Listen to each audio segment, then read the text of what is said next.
সবাইকে আমার কাল্পনিক ঠিকানা চ্যানেলে স্বাগতম। আমি আপনাদের জন্য একটু ভৌতিক কাহিনী নিয়ে আসলাম। আশা করি গল্পটি ভালো লাগবে। সকলে মন দিয়ে শুনুন এবং কল্পনা করুন, এবং অবশ্যই গল্পটি ভালো লাগলে চ্যানেলটি সাবস্ক্রাইব করবেন।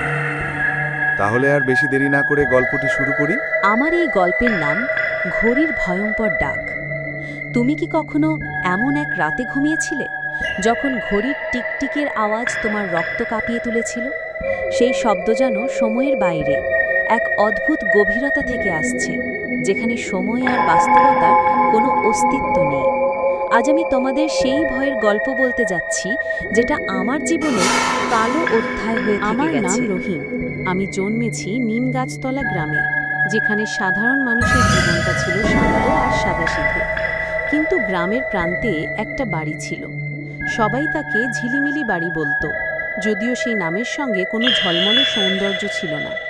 বরং সেই বাড়িটা ছিল এক অদ্ভুত আবছা স্মৃতির পাহাড়। বাড়ির সবচেয়ে অদ্ভুত বস্তু ছিল সেই পুরনো ঘড়ি, যেটা বহু বছর আগেই থেমে গিয়েছিল। কিন্তু রাতে, বিশেষ করে পূর্ণিমার রাতে, ঘড়ির টিকটিক শোনা যেত। এমনকি ঘড়িটা ভেঙে থাকলেও সেই শব্দ শুনে যারা ওখানে যেত তারা আর ফিরত না। আমাদের গ্রামে অনেক গল্প প্রচলিত ছিল ঘড়িটা নিয়ে। কেউ বলতো ঘড়িটা এক অমর জাদুকরের, যে তার সময় চুরির ক্ষমতা রেখে গিয়েছিল। কেউ বলতো ঘড়িটা ভূত প্রেতের প্রবেশদ্বার। আর কিছু লোক বিশ্বাস করত ঘড়িটা হলো সেই জায়গার মৃত আত্মাদের কারাগার। আমি সবকিছুকে কল্পনা মনে করতাম, যতক্ষণ না সেই রাতে আমি নিজে গিয়ে দেখলাম। আমি আর আমার দুই বন্ধু ফয়েজ আর মনির এক সন্ধেয় বাড়িটাতে যাওয়ার সাহস করলাম। আমরা ভাবলাম এটা শুধু খুব অল্প, আসল কিছু নেই। বাড়ির সামনে পৌঁছেই আমাদের হাড় কাঁপিয়ে দেওয়া ঠান্ডা বাতাসে যেন প্রাণ হারাতে বসেছিল। দরজার কাটা রুক্ষ ধ্বংসাবশেষ আর জীর্ণ পাঁজরের ভাঙা সুর ছিল এক আশ্চর্য অস্থিরতার প্রতীক।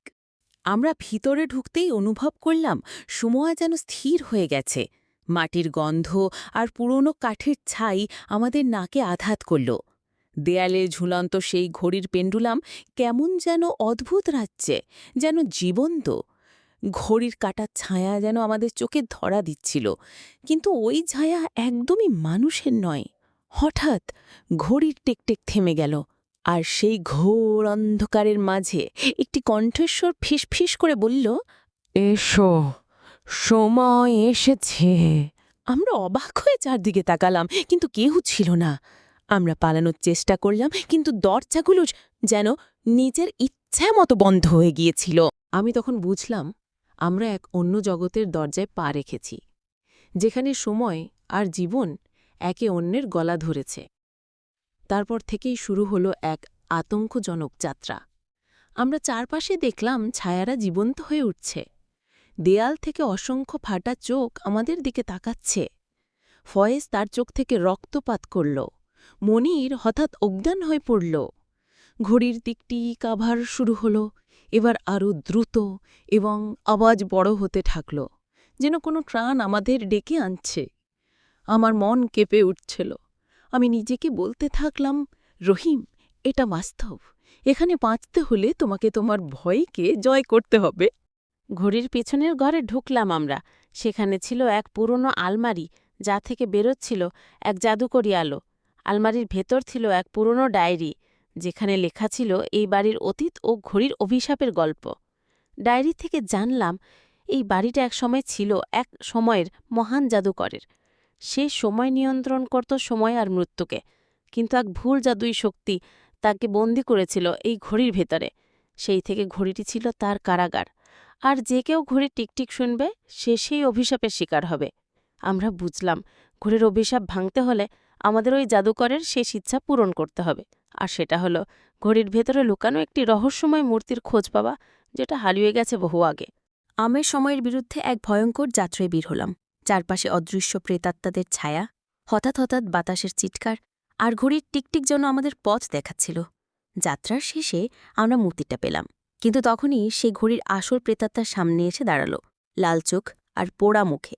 তার স্নায়ু যেন এক অমোঘ শীতলতায় ভরা। সে আমাদের বলল, তোমরা আমার সময় চুরির অপমৃত্যু ভেঙে ফেলবে? জানো কি এর মূল্য কি? আমি চেঁচিয়ে উঠলাম, আমরা বাঁচতে চাই, তারপর শুরু হলো ভয়ঙ্কর লড়াই, যেখানে সময়, জীবন আর মৃত্যু এক সুরে বাজছিল।